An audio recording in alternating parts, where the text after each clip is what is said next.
Hey you, welcome to the Generations Church podcast. We pray you'll be blessed by this message today. May the Word of God both encourage and challenge you to be all God purposed you to be.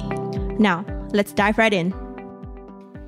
Okay, I'm an anesthesiologist, a specialist in anesthesia and intensive care. So I warn you, it can get a bit intense. Okay? That's just me. About a month and a half ago, I was critically ill. Okay? And take my word for it, I'm professionally trained in this area. So when I say I was critically ill, I literally mean I was critically ill. Struggling to breathe, not enough oxygen. I was admitted to the ICU. Ironic. The ICU specialist being admitted into the ICU. I know. Life can be ironic, isn't it? You think it won't happen to you. Happens to everyone else. I'm 41 years old this year. I have no known medical illnesses. Wow, I sound like a doctor, don't I now? I have no comorbidities. I don't smoke. I exercise. I'm fairly fit. My wife would beg to differ.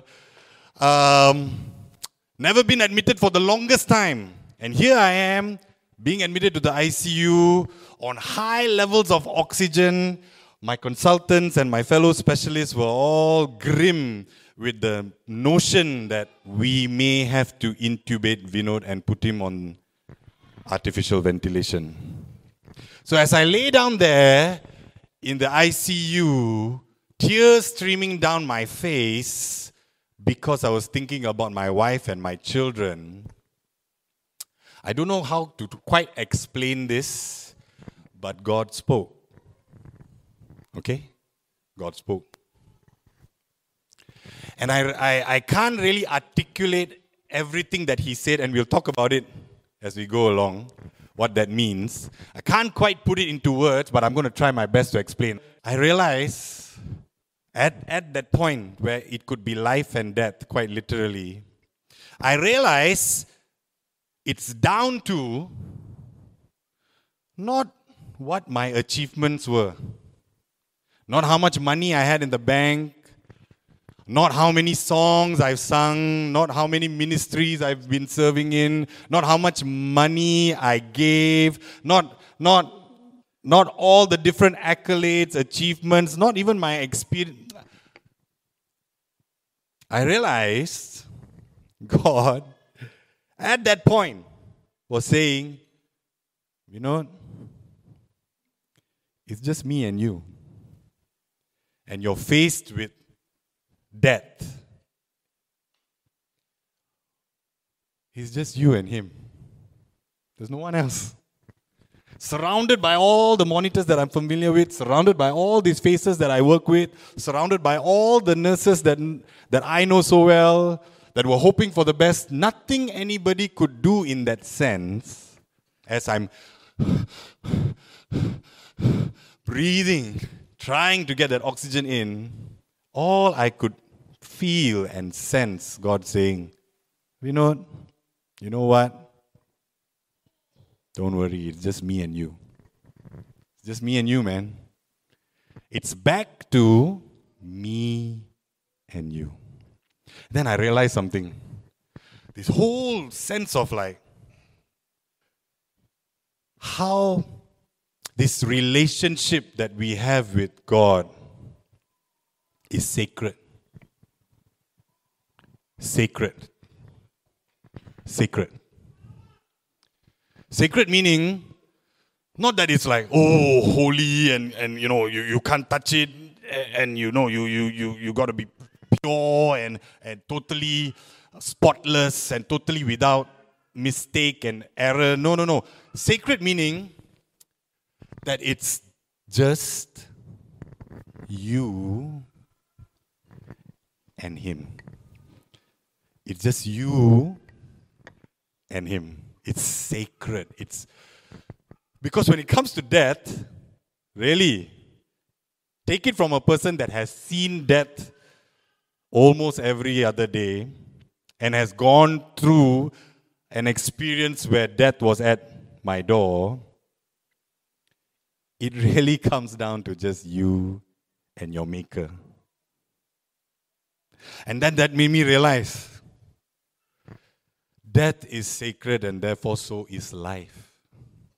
It's not really, at death, it comes back to, it's just me and God and no one else, nothing else.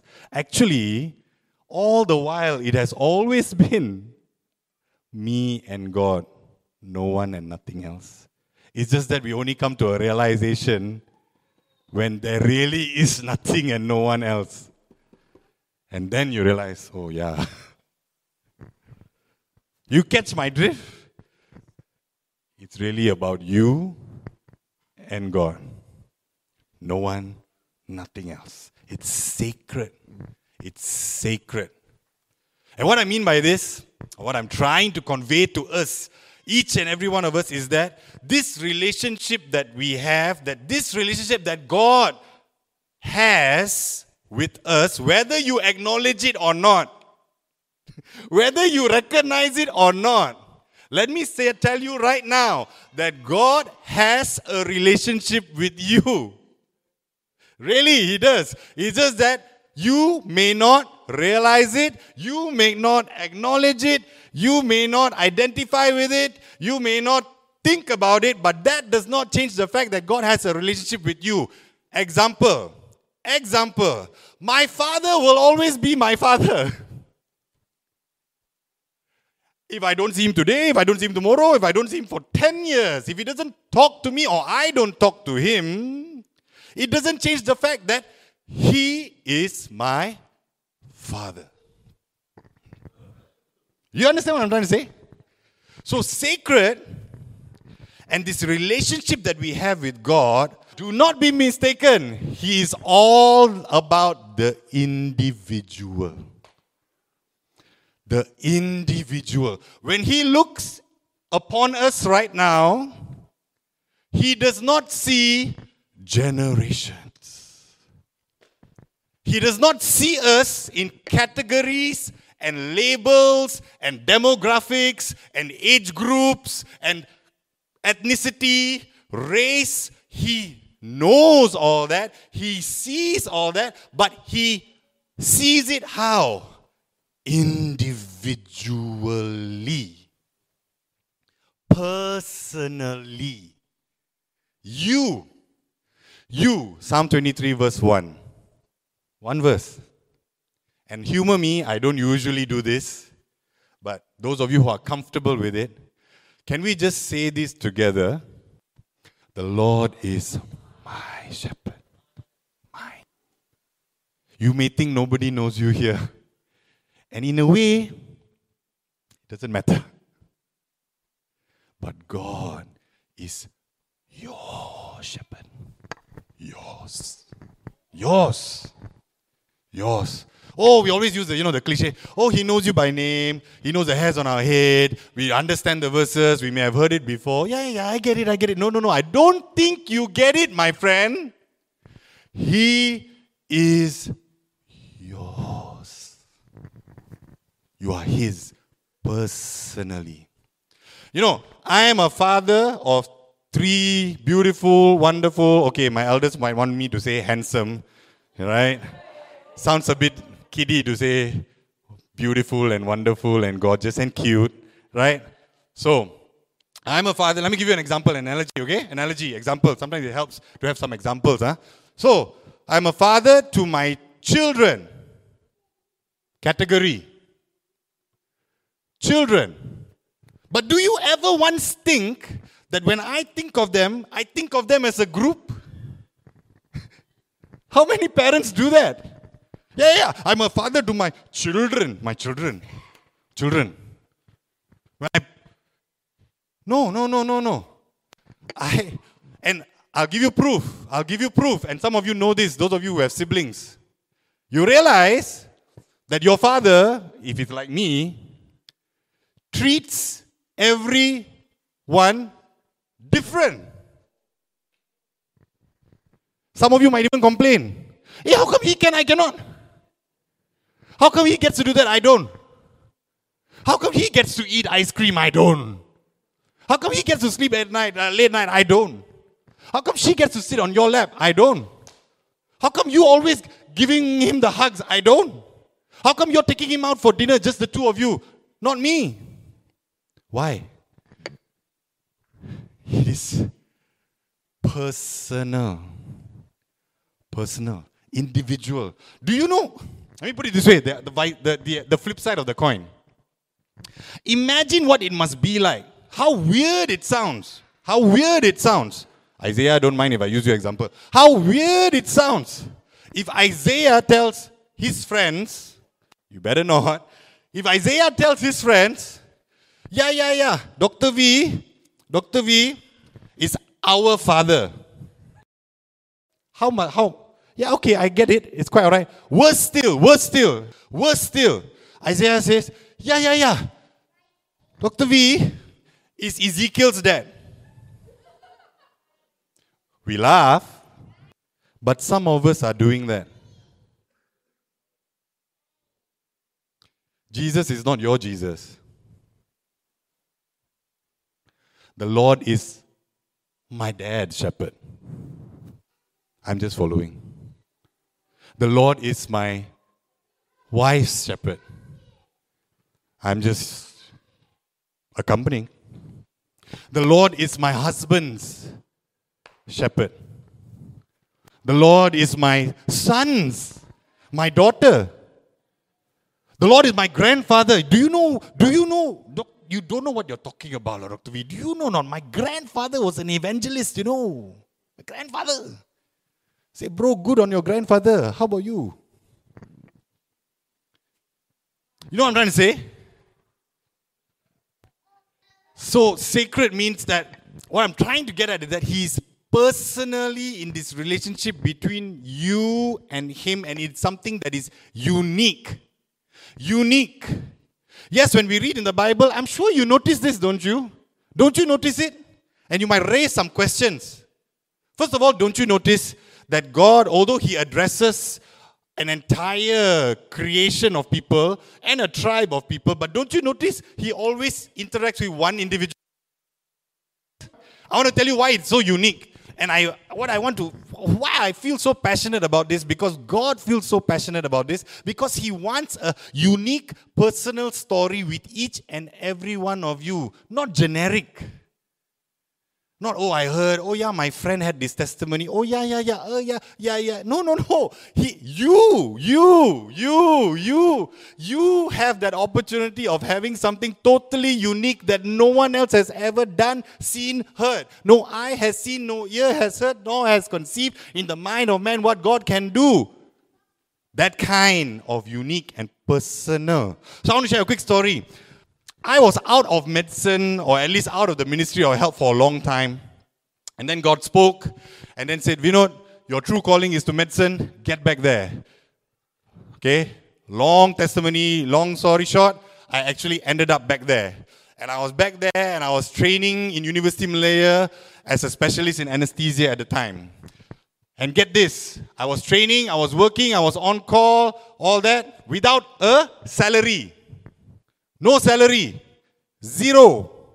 My wife, who has been the fort of our family, I owe it all to her, and God providing through her. But it came after 2.5 years. After my exams and all that, I was like, okay, I think I need to ask for a job. And a lot of you don't know the situation, or you do know the situation, that we have all these issues with contract doctors, we have all these issues with not enough space in the ministry, the list goes on. I want to cut the long story short. I went and met my head of department, who's a wonderful Malay Muslim lady, and I specifically say that because you may think, oh, I know a Christian boss. No, I don't. I do not have Christian boss. Wonderful Malay Muslim lady, she looks to me and she simply says this, and I want to summarize. This is what it meant. She told me, quote, impossible. Vinod, impossible. No way our system, our structure can accommodate you. Full stop. I said, okay. Didn't think too much about it. 2 weeks later, a while later, Suddenly, she's the one who meets me.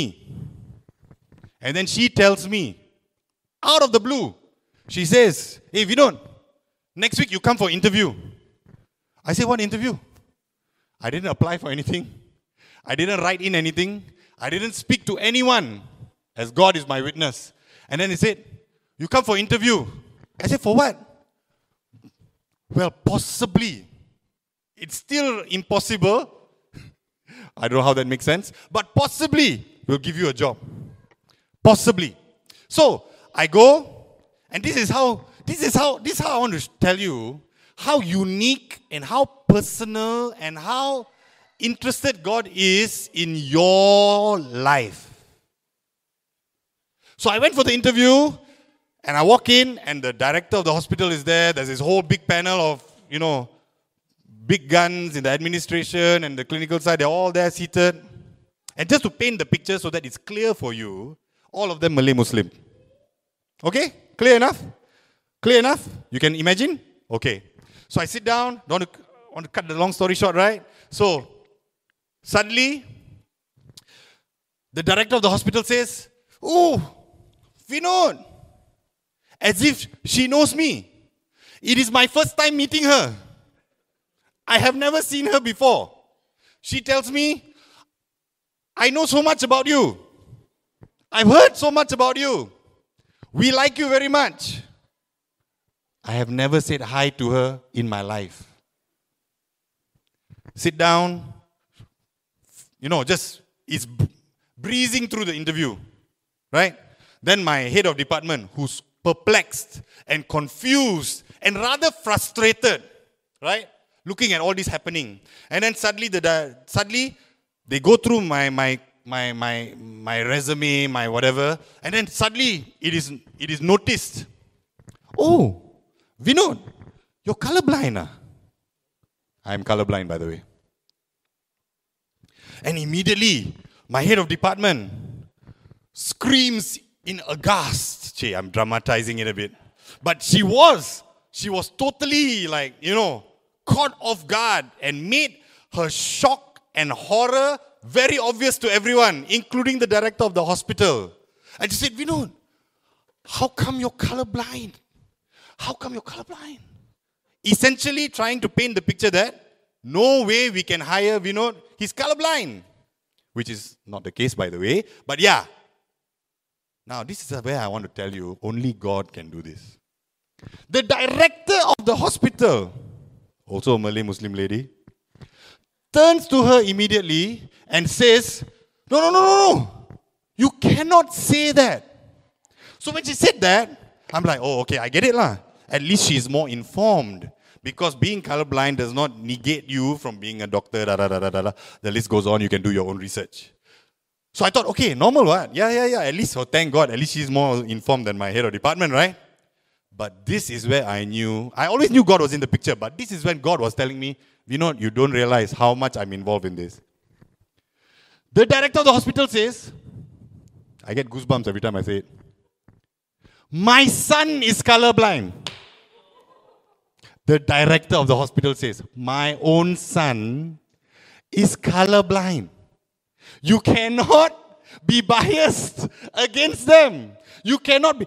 Dude, I don't know how you can orchestrate yourself, even if you wanted to find the director of your hospital that you are working in to have a child who is colorblind just like you. You want to try, you want to call, you want to bribe, you want to give money? No way you can create this kind of situation. But God did. God did.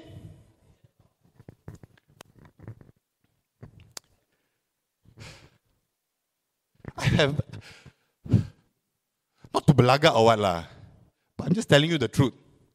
I have had many instances in my life where I am the exception to the rule. Unique. You are wonderfully and uniquely made, my friend. Stop thinking in common denominator terms. I'm Christian. Everybody's Christian. You just get the general Christian blessing, whatever lah. I don't know what that means. I just ikut only lah. No, brother, sister. what is God doing personally in your life? Because He wants to do something personal and unique. Why? I believe to prove to you that He is real. This relationship is real. It's not an organizational thing. It's not an administrative thing. It's not a, whatever you may call it, sociological thing. It's not. It's relationship. We say it all the time, right? Oh, not religion, relationship, not religion, relationship. You really understand what that means or not? Unique. Let me give you a clincher to the story before I move on. Clincher to the story. So I told you, right? Exception to the rule. Let me prove my point in case you think, hey, this guy like to exaggerate. Let me prove my point. I'm not exaggerating. 1 month later, I think, about there, because they have to draw up a contract, right? They have to draw up some kind of agreement, right? The Human Resource Department calls me personally. And this is their words. I'm trying to quote word for word. The Human Resource Department calls me personally. And you know what they say? You know what the lady on the other side says? A wonderful Malay Muslim lady. She says, Dr. V. Well, she doesn't call me Dr. V. Dr. Vinod. Very sorry. I'm translating into English. Very sorry we took so long to draw up this contract for you. Because, and this is her words, I will say it in Bahasa and then I'll translate. Dalam sejarah Hospital University Malaya, kita tidak pernah buat ini. In the history of the hospital, we have never done something like this for someone like you, ever. Essentially, let me break it down. What does she mean? She said, we had to create. Now you see how God is the creator, right? You always want something. God, where's the opening? Where's the open door? Where's the closed door? Where's the window? Who say God can't create something when it's not there? All you see is a wall. Who say God can't create something when all you see is a wall? They said, we created an entire administrative structure just for you. Satu orang, you know. Under the entire structure, how many people? Dr. Vinod. Do you know how difficult, how impossible that is in the government of Malaysia? It's sacred, this relationship, because it is meant to be intimate. Intimate. Song of Solomon 6:3. I am my beloved's, and my beloved is mine. Not your neighbor, not your friend, not your brother, sister, uncle, auntie, father, pastor. Mine. Mine. Intimate. Private. Private. It is something private between you and Him, and something exclusive. Is that the relationship that you have with God? Because that's the relationship that He is seeking with you. We live in an age where everything is public. I'm an Instagram fan. Everything also I put on Instagram. But there's a lot that I don't. You think that is my life. It's not. But what I'm trying to say is that, have we lost the capacity and the ability to be private? Means to say, I don't have a story to tell about this. You know why? You know why I don't have a story to tell? Because it's private. It's something that God and I only know, and God and I only understand. That even if I were to tell you, you will not get it. Because why? Why you won't get it? Not because you're not smart, not because you're not experienced, not because you haven't walked with God long enough. No, you won't get it because you were never meant to get it. the one man it was meant for was me. Are you and I satisfied or even seeking this kind of relationship with God? Because that's the relationship He's seeking with you. He is not interested in everything He tells you, everything He does in your life, everything is meant for a public display. No. What is my example? Say, Vinod, how can you say that? We are supposed to be, we overcome the evil one by the blood of the Lamb and the word of our testimony. Where is your reference? My reference is Jesus. How many times has Jesus healed someone and told the person, do not tell anyone? How many times? You would think, right? He's done this tremendous miracle. He's made this guy walk. And then he goes and tells the guy, don't tell anyone. Don't tell anyone. How many people were there when God spoke to Moses through the burning bush? No one. It was between him and Moses. How many people were there? In fact, how did God speak to that man of God that said, let me see your face? And then there was the thunder and the lightning and the wind and the storm. I'm paraphrasing. But in the end, how did God speak? Still, small voice. Because it's not meant for everybody else. It's meant for you. It's meant for you. It's meant for you. Marriage is the analogy I can give. There's a lot of things that happen between me and my wife that only me and my wife will understand. How are you going to explain, in my case, we are still quite junior, 15 years of marriage to somebody else? How are you going to explain that? How are you going to explain the relationship that God has with you? You think from the moment that you accepted Christ, but actually God started that relationship when? Way before, when you were created in your mother's womb, when you were still in His mind. That's when He created that relationship with you. How are you supposed to explain that to someone else? I can't. There are things in our life, yes, He does it so that you can share. But I would say most of it is just you and Him. Sacred. Have we lost that? The ability to keep things private? Even in community, private. Quiet. It's supposed to be internal. This relationship, this thing that God is seeking, God is really not interested. Well, I should qualify that. His target is internal. We live in a very exteriorized world. There's no such word. I just created it. We live in a very exteriorized. You know what I mean? Everything is on the outside. Even in Christianity, sorry to say, maybe not Christianity, I should say. In church thingy, I don't know what you call it. Everything is on the outside. I jump high so that people know I really am passionate about God.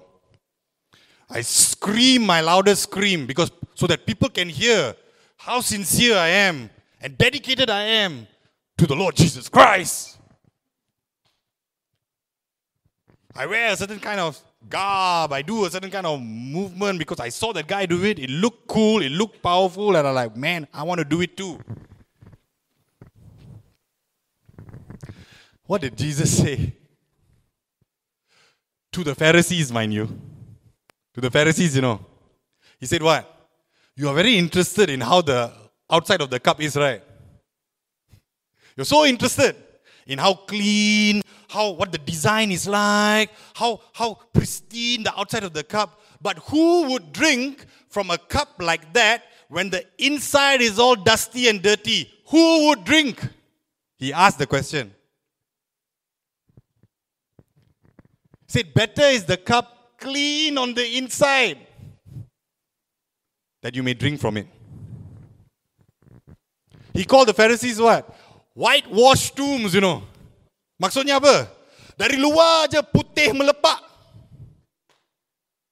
On the outside only, white, shining, bright, wow. But inside, dead. A corpse. I know I'm being strong, but then I'm using Jesus' words, so I don't know lah. Am I being strong or Jesus, are you being strong? Which is it? I don't know. But what I'm trying to say is that, friends, brothers and sisters, those of you that don't know that God is interested in this relationship with you, don't be mistaken and don't be carried away by what goes on the outside. Don't be mistaken by all this. Inside. Philippians 1:6, that he which began a good work in you will perfect it until the day of Jesus Christ. What does he say? A good work in you. A good work di mana? Di luar, di keliling, di dalam. Di dalam. In you. In you. But I want to quickly share with you a story. Is it okay? Story. Okay? This is not so much a testimony as much as I'm trying to tell you what it may look like. Someone that has something going on internally and someone that's just interested in the external. Are we okay? Real story from my life. Okay? Real story.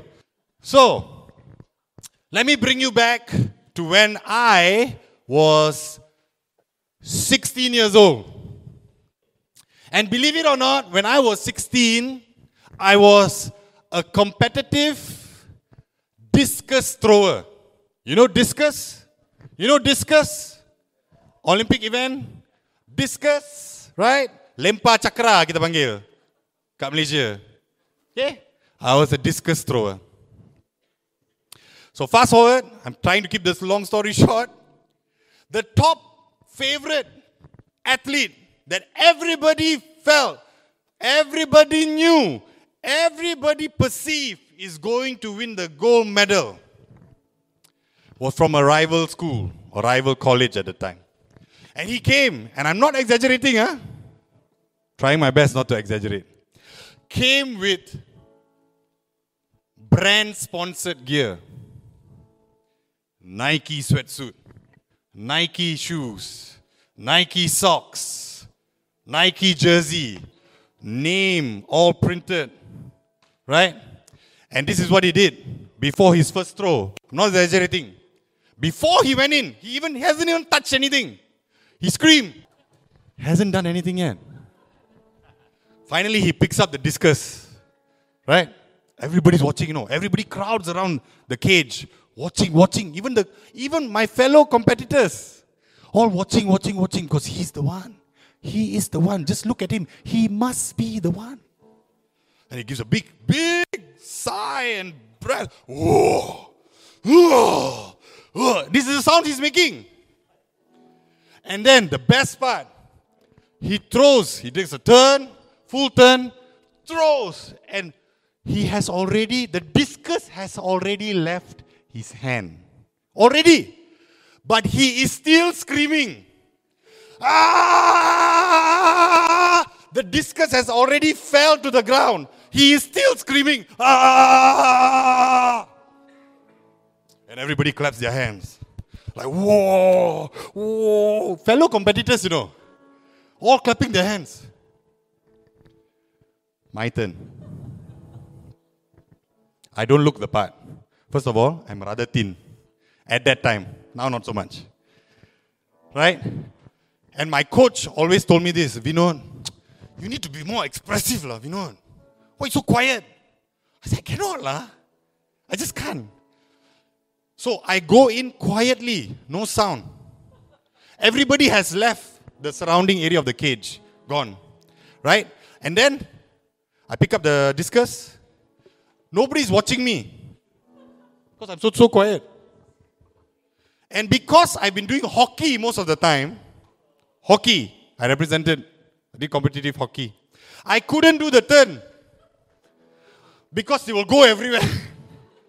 You'll be foul, disqualified. Okay, long story short. I go. So I cannot, right? So what I did? Guess what I did? I stood there.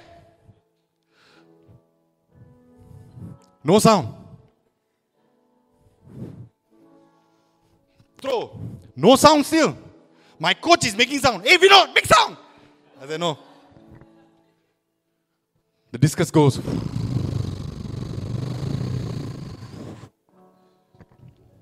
True story. Breaks the national record. Suddenly everybody noticed. And they couldn't understand. How did this guy, no sound, no movement, no gaya, not sponsored, beats the other guy flat. Flat. I didn't just win, I broke the record. Do you understand or not? My mom is admitted to the stroke unit as we speak right now. She collapsed yesterday. She collapsed yesterday. Massive stroke. The prognosis looks grim. Yet I am here. Why? Death is sacred. But so is life. Your life is sacred, my friend. You may not recognize it now, my friend, but there will come one day when you too will realize this is sacred. I got to stop playing games. I got to stop fooling around. Stop just all the nonsense and really come to terms with what life is about. Thank you for joining us. We trust you have been blessed by the Word of God. If you like what you've experienced, please subscribe and share it with your friends. On social media, do tag us at GenerationsMy. For more information, check us out on bit.ly/generationsmy.